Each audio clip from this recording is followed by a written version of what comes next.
본 방송에서 제공하는 투자 정보는 투자 판단에 대한 조언입니다. 방송에서 제공하는 주식의 가치, 가격 상승 및 가격 하락에 대해서는 방송사에서 보장하지 않습니다.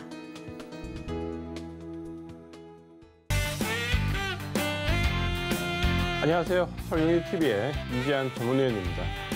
휴일 연휴 잘 보내고 계십니까? 모처럼 3일간의 연휴인데 휴일 날까지 주식을 생각할 필요는 없지만 이렇게 여유가 있을 때 시장 전체를 한번 되돌아보는 시간을 가져보는 것은 나쁘지 않을 것 같습니다. 올 한 해 증시 상당히 어렵습니다.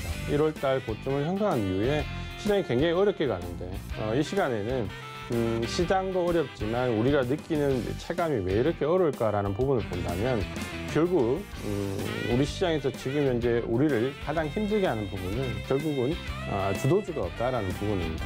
그러니까 주도주라는 것은 우리 개인 투자가분들이 포트를 꿀 때 가장 기본이 되는 부분이고 어떻게 보면 시장이 어렵더라도 혹은 시장이 좋더라도 상당히 기대할 수 있는 언덕이 되는데 올 한 해 이런 주도주가 상당히 나오지 않고 있습니다. 어떻게 보면 굉장히 이제 어렵다라는 부분은 결국은 주도주가 없다라는 말과 좀 비교가 될 수 있는데 오늘은 좀 휴일에 있을 때 이런 주도주가 어떻게 형성이 되고 왜 중요한지에 대해서 말씀을 한번 드려보겠습니다. 주도주라고 생각하면 어떤 부분이 먼저 떠오르나요? 주도주라는 것은 결국은 그 주도주가 가지는 요건이 있습니다. 주도주는 우리가 알고 있는 것처럼 단발적인 상승을 의미하지는 않죠. 적어도 몇 주에서 몇 개월은 상승을 좀 지탱할 수 있고 적어도 수익률이 한 50% 이상은 넘어갈 수 있는 종목이어야지만 우리가 주도주라고 부를 수가 있습니다. 아마 생각해 보시면 작년 한 해 IT 종목에서 이런 종목들이 상당히 많이 나왔고요.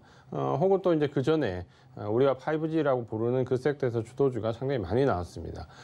올해는 이제 이런 주도주가 없기 때문에 상당히 어려운데 이 시간에는 주도주가 뭔지에 대해서 말씀을 드리고요. 마지막에 지금 하반기 시장에서 그렇다면 어디가 주도주가 될 수 있느냐라는 부분에 대해서 말씀을 드려보려고 합니다. 먼저 주도주라고 생각하면 제가 생각하는 가장 기본적인 부분은 이 세 가지입니다.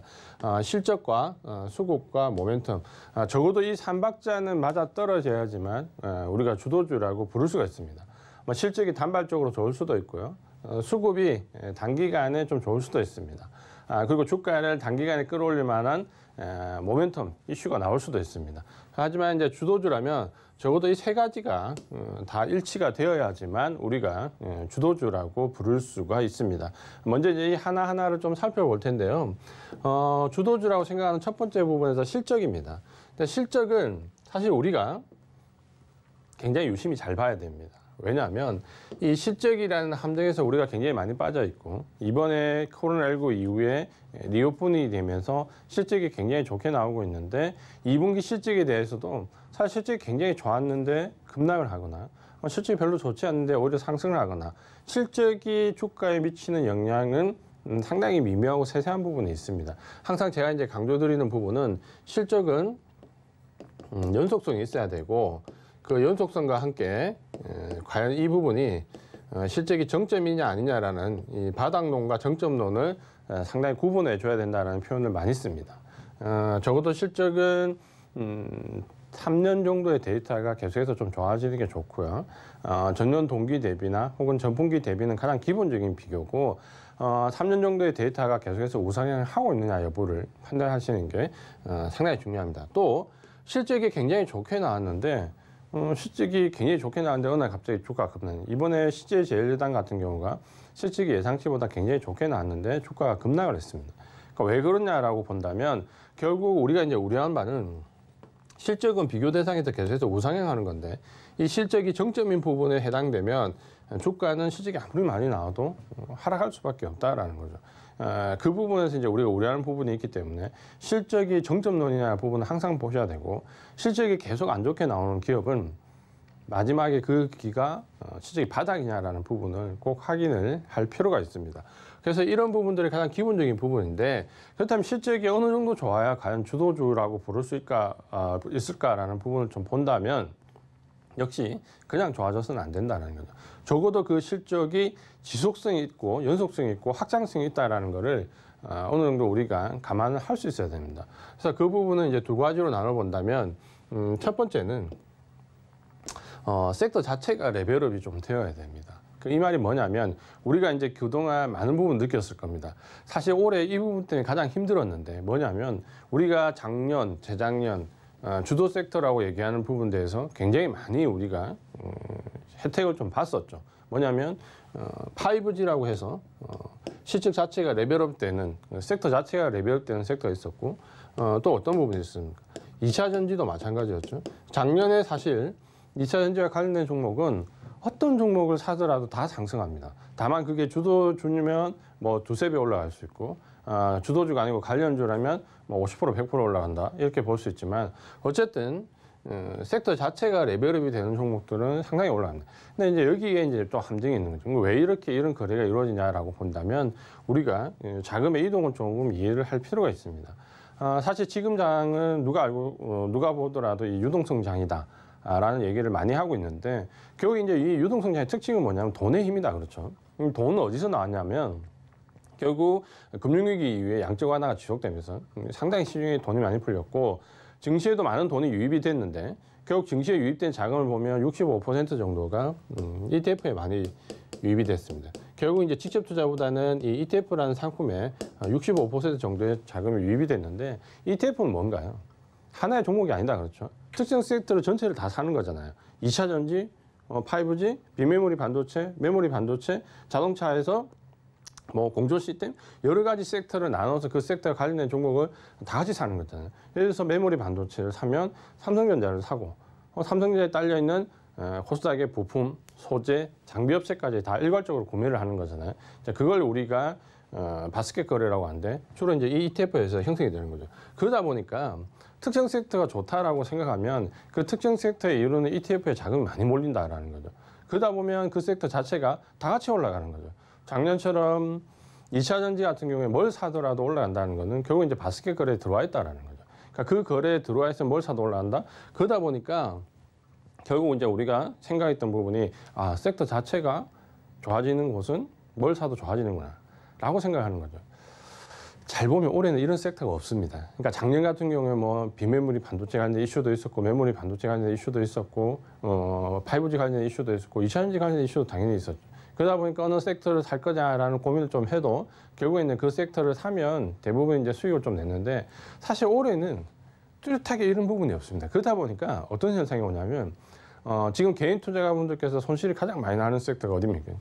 대표적인 부분이 5G입니다. 그렇죠? 언젠간 수주가 될 거야. 실적이 좋아질 거야. 좋아지지 않고 있죠. 그리고 이제 여기 또 해당되는 부분이 뭡니까? 메모리 반도체. 최근에 한번 급등했다가 다시 수급이 꼬이면서 급락을 하는 모습을 보여주는데 어쨌든 이런 부분도 섹터 자체로 움직이는데 익숙해져 있는 우리 개인 투자자분들한테는 상당히 함정이 되고 있는 거죠. 그래서 이게 장점도 있고 단점이 있지만 그래도 섹터 자체가 커져가는 지금 같은 경우는 뭡니까? 2차 전지, 전기차, 자율주행, 5G 이런 경우는 어쨌든 간에 나중에 되면 섹터 자체가 커진다고 했죠. 단 5G는 뭡니까? 부품 장비 위주로 지금 섹터 커졌다면 앞으로는 통신사 위주로 섹터가 커지겠죠. 그러니까 이런 식으로 섹터 자체가 레벨업이 되는 경우가 주도주가 되는 경우가 상당히 많이 있습니다. 그러니까 실적은 섹터 자체가 레벨업이 되는 쪽을 좀 볼 필요가 있고요. 또 한 가지는 구조적인 변화가 오는 종목들이 있습니다. 그러니까 결국에는 이 구조적인 변화가 오는 종목들은 뭘 얘기하냐면 펀더멘탈 자체가 바뀐다라는 거죠.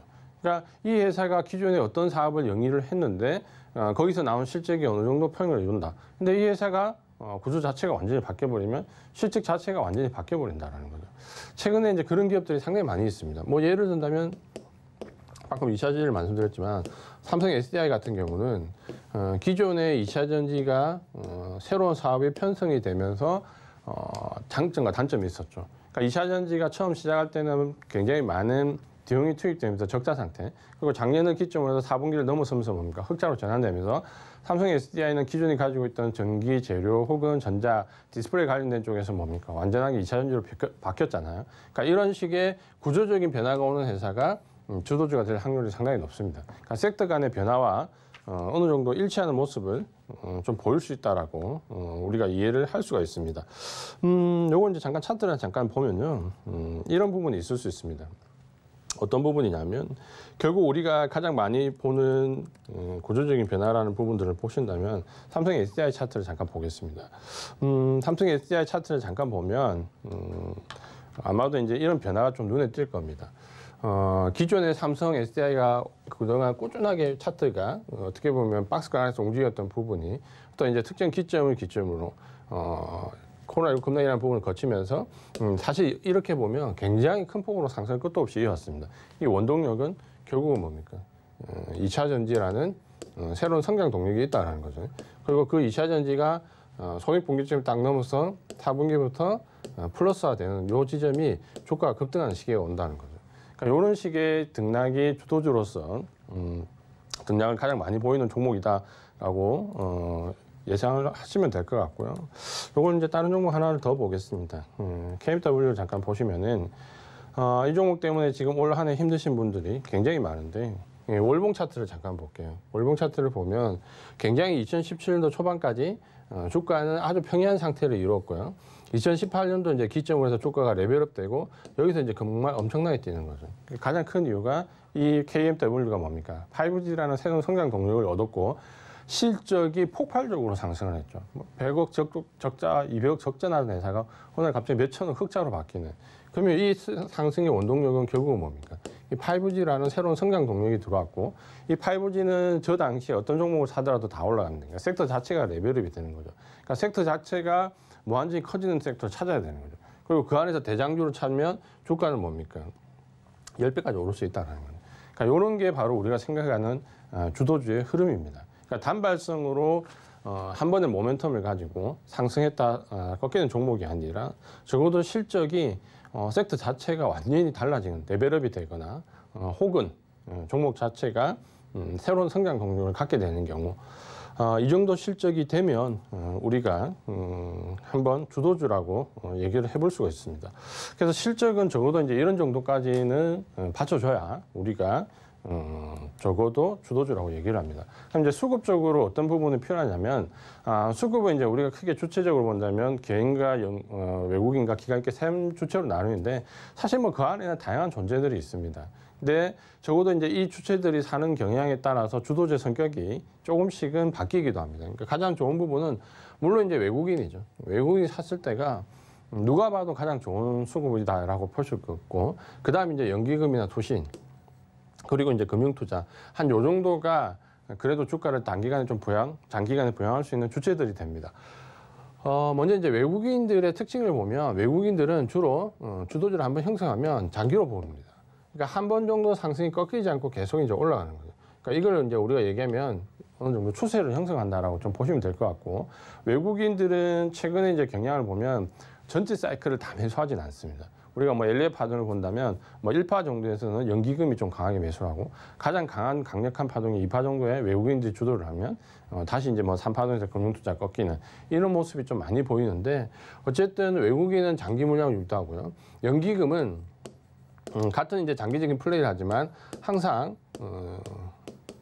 시세가 형성되는 초반에 많이 움직입니다. 그러니까 연기금의 특징은 역시 묵직하게 좀 길게 간다는 부분인데, 최근에는 이제 이런 부분들이 조금 많이 바뀌고 있습니다. 그러니까 연기금이 수익 지향적인 방향으로 좀 가면서 PR이 어느 정도 수준이 되느냐에 따라서 매수를 하지 않는 움직임을 많이 보이고 있죠. 그래서 수급적으로 이런 특징이 좀 있고, 반면 이제 투시는 사실 이제 2000년대 초반만 해서 펀드 열평을 볼 때만 해도 우리 시장이 가장 강력한 매수 주체였고 가장 강력한 액티브 자금이었습니다. 근데 지금은 이제 완전히 빚이 발했고 돈이 없습니다. 그러니까 주식을 살 수 있는 여유가 없다라고 좀 보시면 될 것 같고, 그러다 보니까 전체 섹터를 움직이지 못하고 특정 종목을 노립니다. 그래서 투신이 매수하는 종목은 주로 특정 종목을 대상으로 많이 하고, 이 특정 종목을 단기간에 한 사이클 내지 두 사이클 정도 급등시키는 움직임을 많이 보입니다. 그래서 스윙 투자를 하면서 단기간에 종목에 대한 급등을 유도하시는 분들은 이 투신의 움직임을 잘 보실 필요가 있고, 투신의 움직임을 또 많이 관찰을 또 하기도 합니다. 이제 마지막 주체는 이제 금융투자인데, 금융투자는 수급적으로 보면 특징이 스스로 움직이지 않습니다. 항상 프로그램 물량에 의해서, 차익 거래에 의해서 외국인들이 선물이 움직이는 방향의 역방향으로 항상 움직이기 때문에 어떤 시세의 연속성이 없습니다. 그래서 금융투자를 보고 매수를 따라 들어가는 것은 상당히 어려운 부분이고, 수급적인 주체로서의 특징은 주체적으로 가지고 있지 못합니다.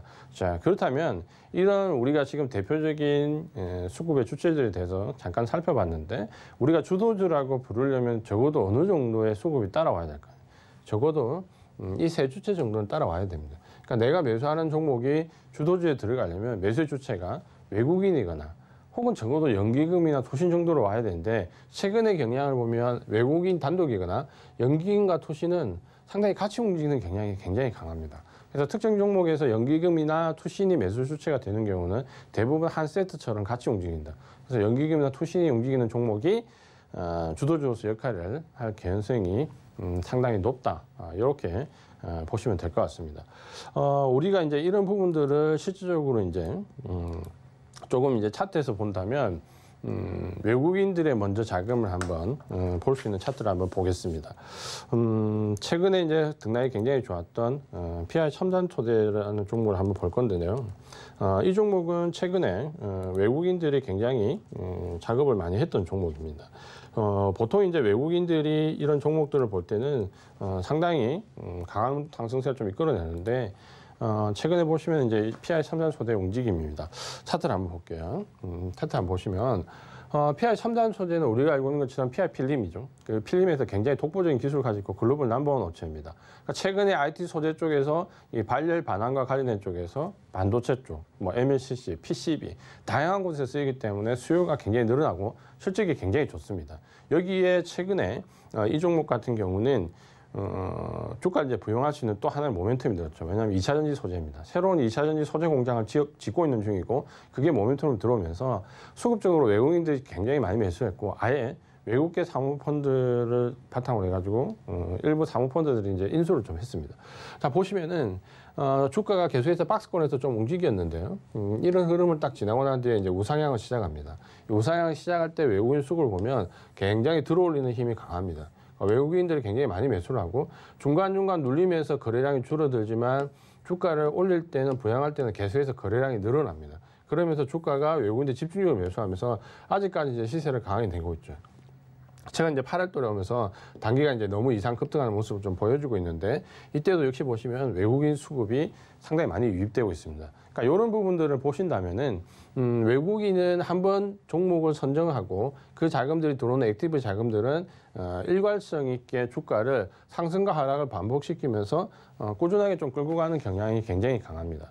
그러니까 외국인 수급은 어느 정도 믿을 수 있다라는 부분이 이제 이런 곳에서 나오고 사실 올 한 해 외국인 수급이 굉장히 좋지 않은데 이런 종목들 특정 종목들이 몇 개가 눈에 띕니다.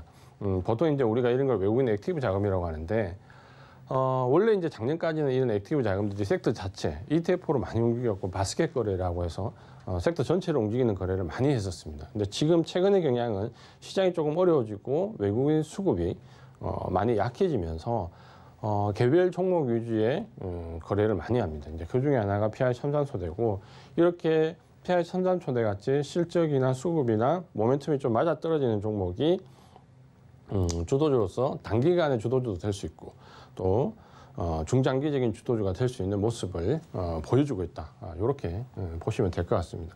상당히 이제 그림이 예쁜데 아마도 이제 우리 개인 투자자분들이 찾는 종목들은 이런 종목이 아니겠습니까? 그러니까 이런 종목을 찾으려면 결국 오늘 방송에서 말씀드리는 주도주가 될 수 있는 종목들에 대해서 계속 연구를 한번 해보시는 게 도움이 많이 될 겁니다. 요런 이제 주도주의 모습이 있고 반면 이제 기간의 모습은 제가 좀 전에 말씀드린 것처럼 좀 다릅니다. 그러니까 기간은 굉장히 아쉽지만 연기금은 매수에 제한이 있고 또 다르게 얘기하면 투신과 금융투자는 그렇게 돈의 여유가 많지 않습니다. 그러다 보니까 항상 그 제한적인 움직임 속에서 움직이는데 기간의 액티브 자금을 오히려 이제 조금 더 좋아하시는 분들도 있습니다. 그러니까 단기간에 주가가 좀 급하게 움직이는 모습을 많이 보여주고 있는데 DB 하이텍이라는 종목을 한번 보겠습니다. DB 하이텍 같은 종목은 지금 보시면은 상당히 이제 외국인 기간의 매수 물량이 많이 들어온 종목입니다. 그러니까 이 종목 같은 경우는 지금 보시면은 전체 기간별로 보면 기관과 외국인이 동시에 매수를 많이 했지만 최근에 외국인들이 좀 매도를 많이 하고 있고 매수의 주체는 이제 기관이 많이 매수를 했습니다. 그러니까 개인이 굉장히 많이 매도를 했고 보통 이제 이렇게 기관 외국인 쌍끌이 매수 구조로 들어가면 상당히 알고 계신 것처럼 주가 흐름은 좋은 모습을 좀 보여주게 됩니다. 기관이 이제 매수한 종목의 특징을 보면 이런 겁니다. 뭐냐면 기간이 이제 집중적으로 매수했던 구간이 바로 요 구간이거든요. 요 구간 초반대까지, 그러니까 요 구간 때까지 기관들이 좀 집중적으로 매수를 했고요. 기간 매수의 특징을 보시면은 단기간에 굉장히 급하게 오릅니다. 그러니까 이런 모양을 좋아하시는 분들은 꽤 있죠. 단기 거래를 하시는 분들. 그럼 기간이 매수 때 단기간에 굉장히 급등을 하고 대신에 특징이 있습니다. 단기간에 급등을 하고 단기간에 급락을 합니다. 그러니까 기간 투자, 특히 이제 투신권 관련되어 있는 액티브 자금은 올라갈 때는 굉장히 기분이 좋죠. 단기간에 상승폭이 굉장히 강하니까. 대신에 매도 시점을 적정한 시점에서 잘 잡지 못하면 조금만 천천히 일하고 여유를 가지시면 바로 제자리에 돌아옵니다. 급락을 합니다. 그러니까 이런 게 기간 수급의 특징인데 이제 결국은 기간이라는 부분은 시세 연속성이 그렇게 강하진 않다라는 거죠. 그러니까 짧고 굵게 이런 부분을 좋아하시는 분들은 기간의 액티브 자금, 특히 투신의 액티브 자금을 좀 쫓아다니시면 단기간에 수익을 좀 취할 수 있습니다. 그래서 투신은 예전처럼 힘을 발휘하지 못하면서 짧은 기간에 상승을 시키고 또 바로 하락을 급락을 하는 이런 부분의 특징이 있습니다. 그래서 좀 전에 보신 PR 첨단 소재나 DB 하이텍 같은 경우는 기관과 외국인 수급에 있어서 추세와 변동성의 차이가 극명하게 나온다. 이렇게 보시면 될 것 같고 당연히 자금의 여유가 있고 시간적인 여유가 있으신 분들은 일단 외국인의 자금을 우선시하는 경향이 가장 좋겠죠. 그러니까 그 부분이 우리 시장에서는 가장 중요한 부분이고 이걸 이제 극명하게 보여주는 부분이 우리 코스피 지수에서 지난 연말 때 상승을 보시면 극명하게 알 수가 있습니다. 그러니까 요 차트가 코스피 지수 차트인데요. 작년 한 해 이제 우리가 가장 좋았던 때가 바로 이제 11월 달부터 올 1월까지 급등했던 요 구간입니다. 요 구간 동안 삼성전자가 무려 저 두 달 남짓한 기간 동안 70% 넘는 상승을 했죠. 그러니까 저 구간이 가장 하이라이트 구간인데 여기서 외국인들의 매매를 좀 보면 결국 이 불을 지피는 11월 달에 상승에 불을 지필 때 집중적으로 매수를 합니다. 집중적으로 매수를 하고 그 금액이 뭐 단기간에 10일, 20일 만에 뭐 10조 원, 20조 원 가까이 짧은 기간에 퍼붓는 거죠. 결국 이제 외국인들이 이렇게 불을 지피고 상승을 시키고 또 다시 차익 매물을 내보는 그럼 고점에서 매물은 다시 개인들이 받는 이런 모습들이 많이 나오잖아요. 결국 시장의 상승 주체는 요즘은 거의 이제 외국인들에 따라서 움직인다라고 보시면 어느 정도 그 판단이 맞으실 겁니다. 그렇다면 뭐 당연히 올 한 해 가장 주가가 행보 구간에서 어려움을 겪는 이유는 외국인이 매수를 하지 않기 때문이다. 이렇게 보시면 되겠죠. 그래서 우리가 이런 수급적인 특징을 본다면 주도주를 고를 때 조금 더 합리적인 선택을 할 수 있는데 가장 1번적인 선택은 역시 이제 외국인들의 액티브 자금 이게 가장 좋은 부분이고 두 번째가 이제 그 차선책이 기관들의 액티브 자금 특히 투신권을 비롯해서 짧게 매매하는 쪽이 다음 수급을 좋은 형태를 만든다 이렇게 보시면 되겠습니다. 그 다음에 이제 가장 중요한 부분이 사실 우리가 그 종목을 지금 코스피 코스닥 찾아보면 실적과 수급이 좋은 종목은 굉장히 많이 찾을 수 있습니다. 특히 뭐 실적 같은 경우는 지금 코로나19 이후에 그 기저효과에서 나쁜 종목이 거의 없습니다. 근데 좀 전에 말씀드린 것처럼 섹터 자체가 바뀌거나 구조적인 변화가 있는 종목을 추려해서 판단을 좀 하셔야 되고 그다음에 이제 수급은 외국인 위주로 보되 기간에 일부 강에 유입되는 액티브 자금까지 포함을 시키면 되는데 가장 힘든 부분이 바로 이거죠. 그렇다면 그런 종목들은 많은데 왜 어떤 종목은 올라가고 어떤 종목은 하락하는지 왜 같은 비슷한 레벨의 실적이 나오고 상황이 비슷한 것 같은데 어떤 경우에는 그 종목이 상승을 하고 어떤 종목은 그 경우에 하락을 하는지는 바로 이 모멘텀에 따라서 결정이 됩니다. 그러니까 모멘텀이라는 거는 쉽게 말씀드리면 주가를 움직이는 힘입니다.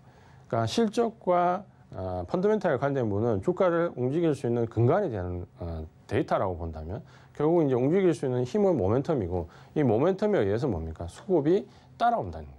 그러니까 실적과 모멘텀 수급이 삼박자가 맞아 떨어져야 되는 거는 이런 인과관계가 딱 정확하게 맞아 떨어져야지만 주도주가 될 수 있다. 이렇게 보시면 됩니다. 그러면 굉장히 우리가 많은 이슈들이 있잖아요. 모멘텀이 있잖아요. 특히 단기적인 종목이나 테마주는 상당한 이슈들이나 모멘텀이 나옵니다. 근데 그런 부분들이 과연 주도주가 될 수 있을까라는 부분을 본다면 그 모멘텀에도 당연히 질적 차이가 있습니다. 가장 큰 이제 질적 차이를 본다면 좀 전에 말씀드린 것처럼 섹터 자체가 좋아지는 것은 이길 수가 없습니다. 그러니까 2차전지나 5G나 뭐 비밀 반도체 이슈가 한번 붙으면 이길 수가 없습니다. 그러니까 예를 들어서 뭐 우리가 작년에 제가 좀 전에 말씀드린 2차전지나 5G 했지만 그 대만 같은 경우가 TSMC로 비롯되는 비밀 반도체 어마어마한 그 섹터 자체 레벨업이 됩니다. 거기는 웬만한 종목은 뭐 부품 관련된 장비 관련된 종목은 거의 10배 올랐다고 보시면 되는데 예를 들어서 뭐 TSMC는 지금 우리가 삼성전자가 작년에 2배 정도 가까이 올라서 굉장히 많이 올랐다면 TSMC는 한 4배 정도 올랐습니다. 거기에 딸려 있는 뭐 팹리스 기업들은 평균 한 6배 올랐고요.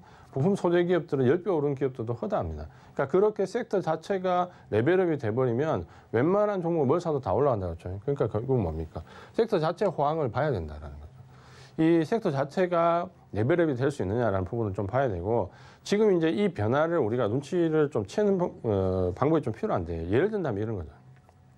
5G가 당연히 초반에 시설이 건설대에 들어갈 때는 뭐 KMW에서 장비나 부품 업체들이 주가가 10배 가까이 오릅니다. 좀 안 좋은 종목 3, 4배 올랐고 좋은 종목 한 10배 올랐는데 그러면 지금도 이제 거기에 대한 기대감을 가지고 있잖아요.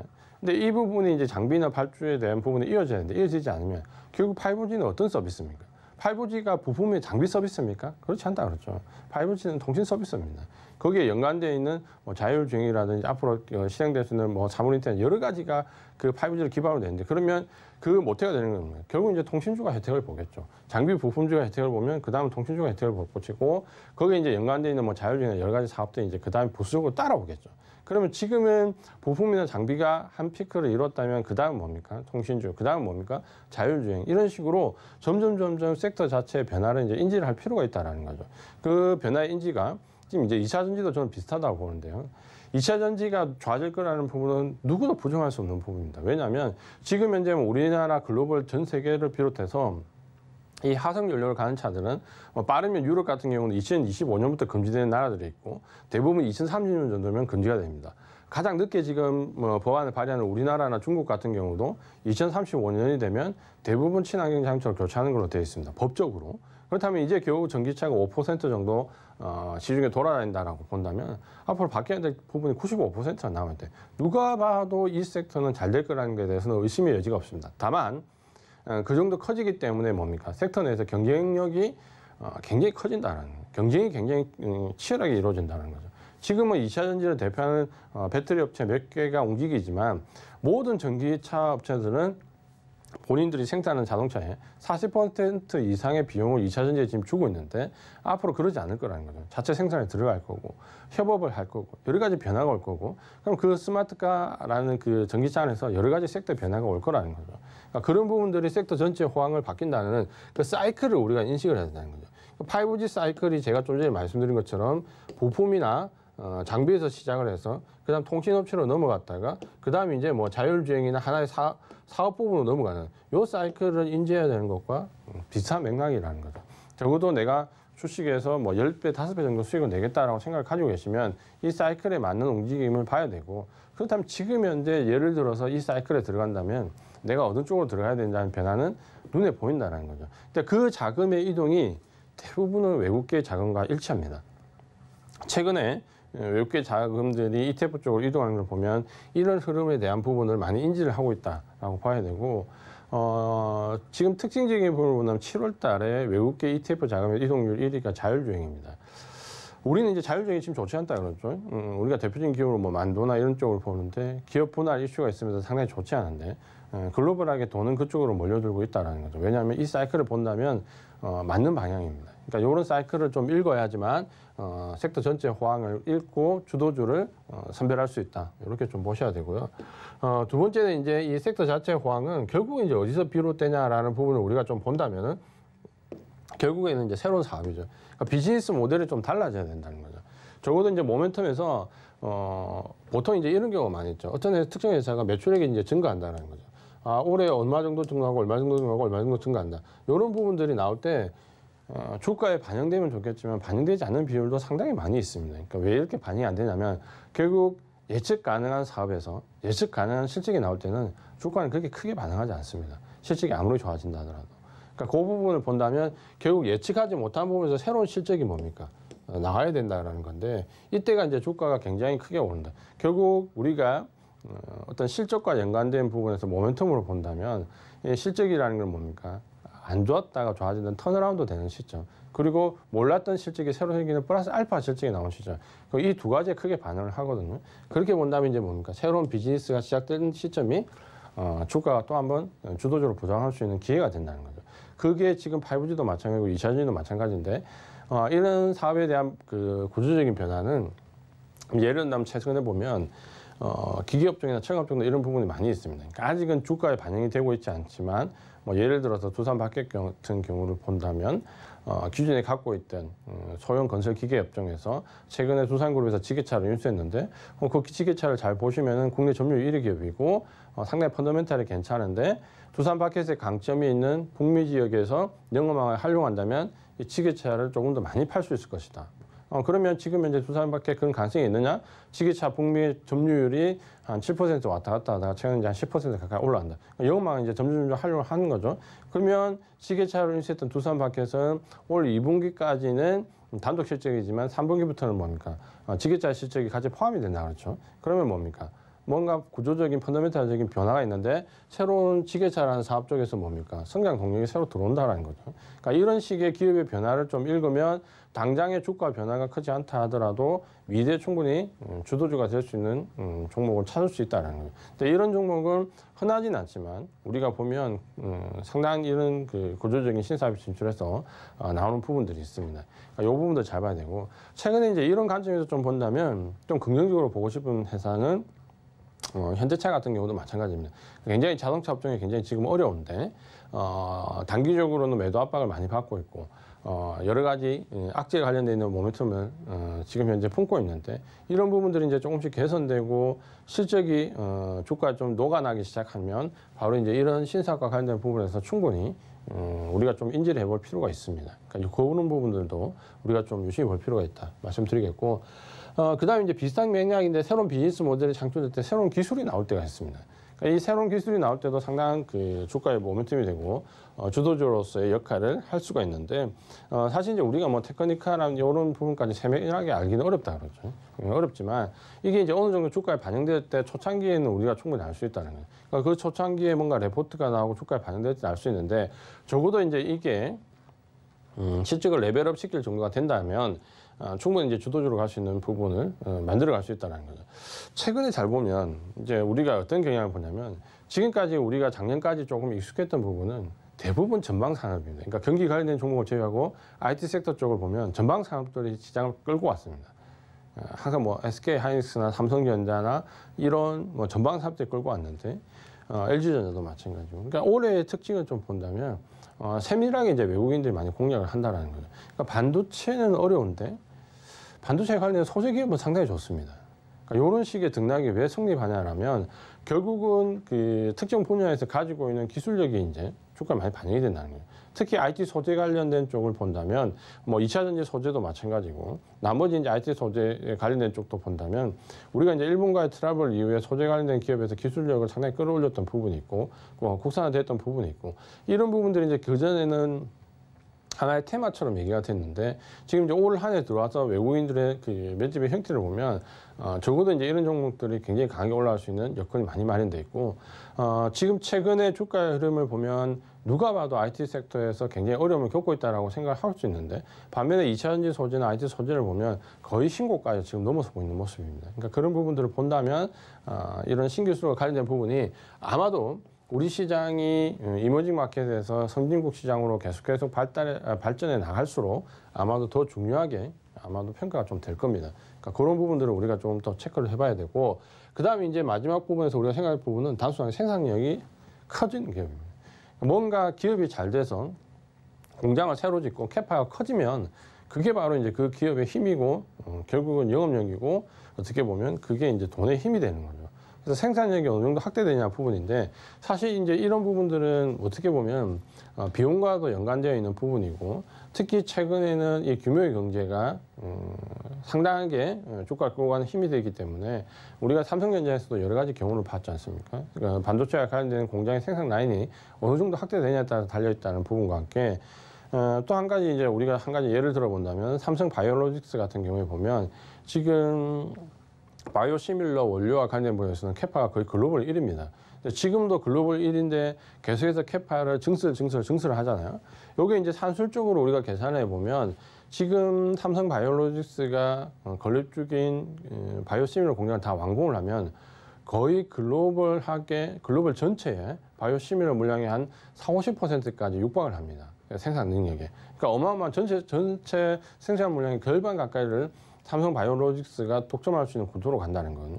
그러니까 이런 캐파의 확장은 우리가 예전에 반도체에서 삼성전자가 확장했던 것과 비슷한데 바로 이제 이런 대기업 사회에서는 이런 생산력의 확대가 가장 큰 무기가 된다는 거죠. 왜냐하면 생산 단가도 일량이 있고 그러다 보니까 이런 유의 움직임이 나와 있고 또 한 가지는 뭐냐면 우리가 이제 비메모리 반도체에서 상당히 관심을 많이 가지고 있는데 비메모리 반도체에서 좀 앞서 나간 기업들이 있습니다. 잘 보시면 최근에 반도체가 메모리 반도체 쪽으로 급락을 했고 오히려 이제 비메모리 반도체는 처음에 동조가 좀 돼서 급락을 했지만 바로 V자형 반등으로 지금 보여주면서 생산을 회복하고 있는데 그 비메모리 반도체에서 주가의 차별화를 움직임을 보면 비메모리 반도체 관련 쪽으로 공장 라인이 완성되어 있는 쪽은 주가 흐름이 상당히 좋습니다.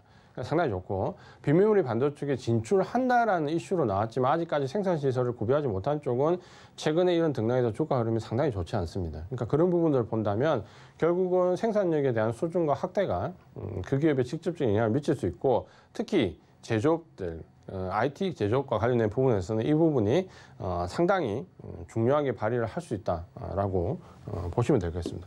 요 대표적인 기업을 차트를 한번 잠깐 보고 넘어가도록 하겠습니다. 우리가 이제 대표적으로 알고 있는 기업이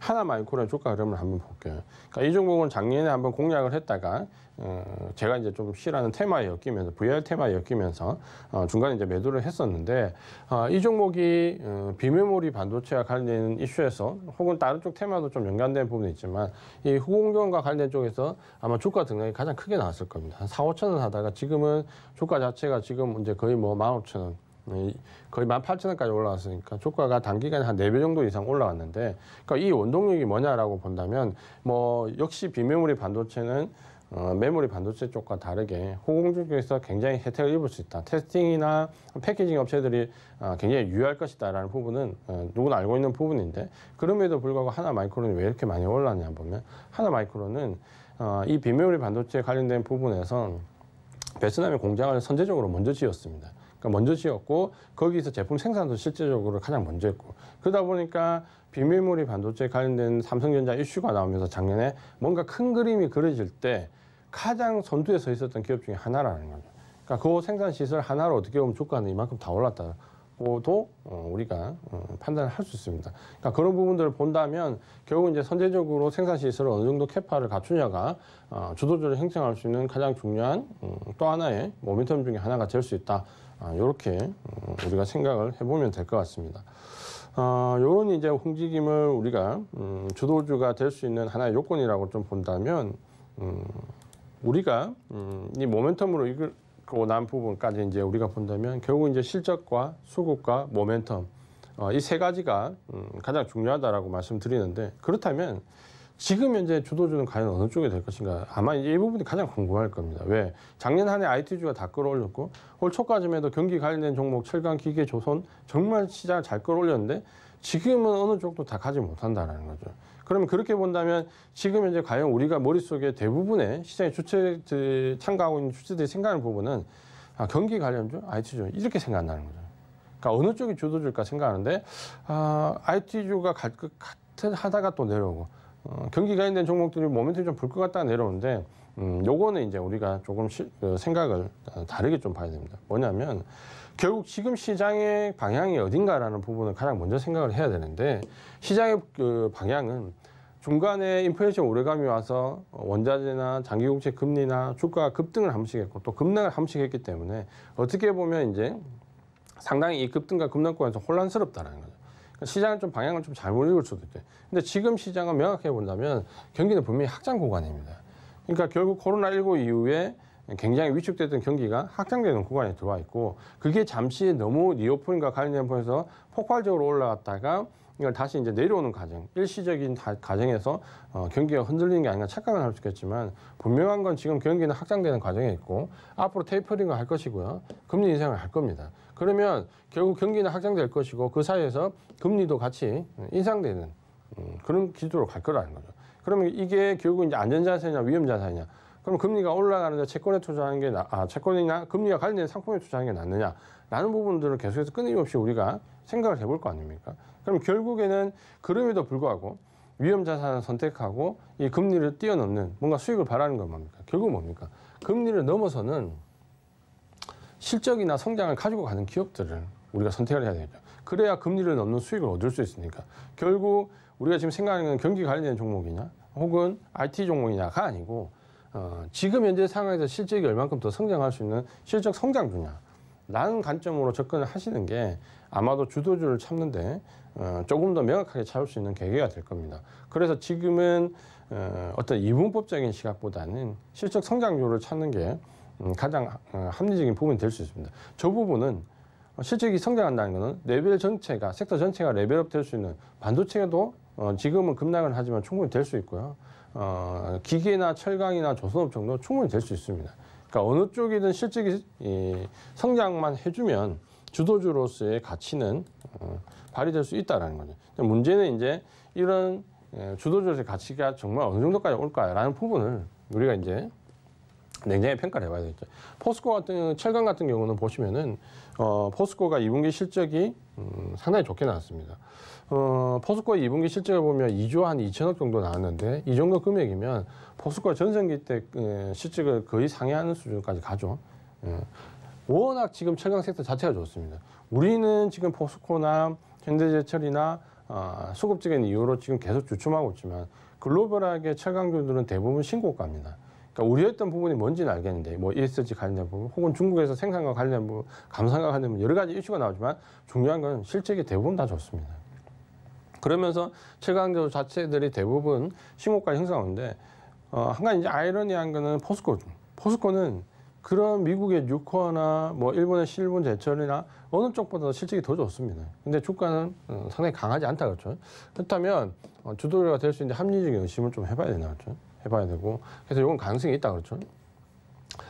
그 다음에 이제 은행인데 은행 같은 업종도 지금 보면 마찬가지입니다. 그러니까 금리가 인상되면서 수혜를 받을 수 있는 금리 인상 수혜주를 본다면 누가 봐도 은행, 보험, 증권 예전에 우리가 봤던 이 업종들인데 이 업종들에서 지금 현재 우리가 현실적으로 선택할 수 있는 건 은행입니다. 그러니까 은행이 지금 현재 대안이 될 수 있는데 은행은 저평가 메리트에 배당 메리트에 여기에 이제 아마도 이제 조금 더 지나면 자사주 매입과 관련된 부분에 이슈가 떠오를 겁니다. 그러니까 이런 부분들을 본다면 은행도 이 정도 저점에서는 충분히 한번 우리가 생각해 볼 수 있는 섹터가 됩니다. 그리고 또 하나는 이제 기계죠. 최근 이제 미국의 인프라 관련된 법안이 통과되고 우리나라도 계속해서 실적이 되는데 기계업종에 지금 보면 실적은 굉장히 빠르게 개선이 되고 있습니다. 근데 이 섹터 자체가 개선되는 것에 비해서 주가는 이렇게 많이 움직이지 않았다는 거죠. 이런 것도 우리가 생각해 볼 수 있고. 그다음 이제 조선은 제가 이제 물음표를 좀 해야 되는데, 조선은 이제 실적은 굉장히 가파르게 좋아지고 있는데, 그 원가 부담에 대한 연속성이 어느 정도 있을까? 그리고 최근에 이제 조선은 우리가 대표적으로 있는 삼성중공업이나 현대중공업 계열에서는 굉장히 그 펀더멘탈과 무관하게 주가 자체에 복합적인 그 복잡성이 있습니다. 그러니까 현대중공업 같은 경우는 이제 상장이라는 이슈가 있고 상장 이후에 그 기업 분할 그 혜택, 지주회사 아주 복잡하거든요. 그러니까 이런 부분을 우리가 이제 접근할 때 고려해야 될 변수가 너무 많기 때문에 조금 더 두고 볼 필요가 있는 거죠. 그리고 이제 우리가 그 다음으로 이제 고려할 수 있는 IT 쪽에서 보면 지금 이제 반도체가 굉장히 급락을 했습니다. 그러니까 반도체가 굉장히 급락했고 급락의 가장 큰 이유는 모건 스탠리의 레포트죠. 모건 스탠리가 외국계에서 레포트가 나오면서 4분기에 D램 가격이 상당히 내려갈 수 있다. 그래서 목표 가격은 뭡니까? 하이닉스 같은 경우 목표 가격이 15만 원을 하루아침에 뭡니까? 8만 원으로 낮췄습니다. 15만 원 하루아침에 8만 원 낮추니까 주가는 이거 던져야 되는 거냐라는 심리가 나오면서 지금 굉장히 공격적 매도가 나왔잖아요. 근데 잘 보면 이게 언제적이 뭔가 비슷합니다. 뭐하고 비슷하냐면 우리가 작년 8월에 2차전지 한국 2차전지 업체들이 전부 고평가되어 있다고 모건 스탠리에서 레포트가 나오고 갑자기 우리나라 2차전지 업체들이 목표 가격을 반토막을 내고 대량의 매도를 한 달 동안 했던 기억이 납니다. 결국 주가는 그 한 달 동안 대량 매도한 이후에 뭡니까? 거기가 바닥이었습니다. 근데 본인들은 다 거기 샀다 그랬죠. 레포트는 안 좋다네요. 지금 보면 제가 볼 때 거의 유사합니다. 모건 스탠리에서 레포트가 나오고 주가 목표 가격이 반토막 나고 어마어마한 매도 물량이 단기간에 쏟아지고 그러니까 매도 물량을 쏟아질 때는 반대쪽에 옵션이나 선물에서 이득을 취하고 있겠죠. 그리고 이거 이제 떨어지고 난 다음에 매집을 해서 올라가면 주가에서 또 이득을 취하겠죠. 그러니까 꼭 먹고 알 먹고 전략이 계속 이제 반복적으로 우리나라 시장에서 나오는데 그런 의미로 본다면 이번에 반도체 폭락은 가지고 계신 분들은 굉장히 마음이 쓰리겠지만 어느 정도 이 폭락이 마무리되는 시점에서 저점을 한번 잡아보겠다는 의지를 가지고 좀 접근을 하시는 게 좋을 것 같고, 반도체 섹터는 반드시 지금 경기가 확장되는 혹은 이전의 코로나 사태를 보더라도 계속해서 수요가 확장되는 곳입니다. 그러니까 그 부분을 본다면 이번에 메모리 반도체 쪽으로 조정이 나오는 거는 한번 저점을 잘 잡으면 주도주로서 가능성도 충분히 있다. 이렇게 좀 말씀드리겠고요. 그 다음에 이제 2차 전지도 당연히 우리가 관심을 가져야 되고, 좀 전에 보신 것처럼 아직까지 전기차 비율은 5분밖에 안 됩니다. 그러니까 5%밖에 안 됩니다. 그러니까 전기차는 여전히 95%라는 시장이 남아있다. 다만 그 안에서 경쟁이 굉장히 치열해지기 때문에 어느 쪽이 수혜를 받을까라는 부분을 우리가 고려해 본다면 조금 더 안전하게 간다면 제가 봤을 때는 소재 쪽으로 가는 게 좀 안전할 것 같고요. 특히 그 소재 쪽에서 중국과 기술 격차가 있는 쪽, 그걸 포커스를 잡으면 조금 안전하게 장기적인 수익을 얻을 수 있을 것 같고, 전방 산업 쪽은 지금 삼성 SDI를 제외하고는 없다 그렇죠, 회사가. 이번에 이제 LG 에너지 솔루션이 상장이 되면 그 역학관계를 보면서 전방 산업은 비교를 좀 해야 되겠죠.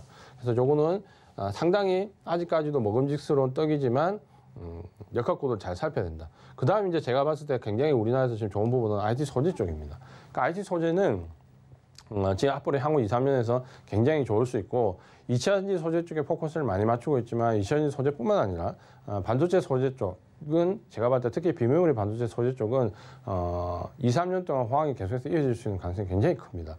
우리가 지금 반도체 수요에서 생각하는 부분의 70%는 대부분 비메모리 반도체를 얘기하는 거거든요. 그러니까 그 관련된 소재 쪽은 꼭 주도주로서 한번 생각해 볼 필요가 있다. 그리고 이제 마지막으로 지금은 소외되어 있지만 전기차와 관련되어 있는 부분, 그러니까 자동차 쪽에 있는 업체들에서 뭔가 찾아야 되는 부분이 있고, 최근에 이 좀 특이하지만 자율주행과 관련된 ETF 쪽에 글로벌 자금들이 좀 몰리고 있다라는 부분은 예비 매수 대기 자금들이 좀 들어와 있다라는 관점으로 본다면 충분히 관심 좀 가져볼 만하고, 우리가 전기차에서 지금은 2차 전지에 포커스를 맞추지만 2차 전지가 5G에서 부품 장비 업체들이 넘어가면 다시 섹터 바뀌듯이 아마 2차 전지에서 이런 자율주행이나 혹은 공조 시스템이라든지 프레임이라든지 이런 쪽으로 충분히 매기가 옮겨올 수 있습니다.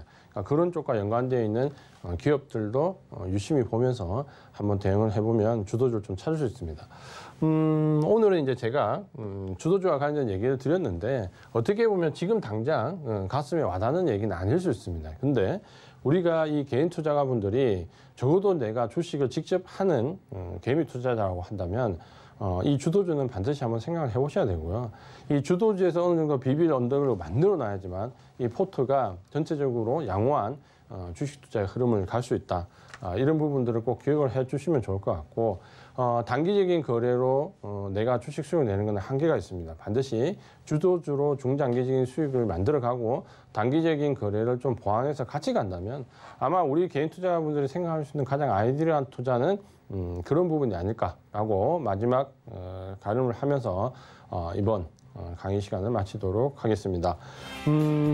항상 알고 계시겠지만 본 방송에서 제공하는 투자 정보는 항상 투자 판단에 대한 조언일 뿐 해당 주식의 가치와 수익률을 보장하지는 않습니다.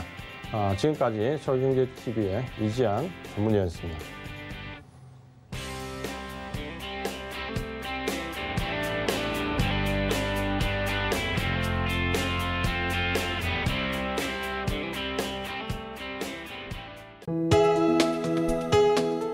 본 방송에서 제공하는 투자 정보는 투자 판단에 대한 조언입니다. 방송에서 제공하는 주식의 가치, 가격 상승 및 가격 하락에 대해서는 방송사에서 보장하지 않습니다.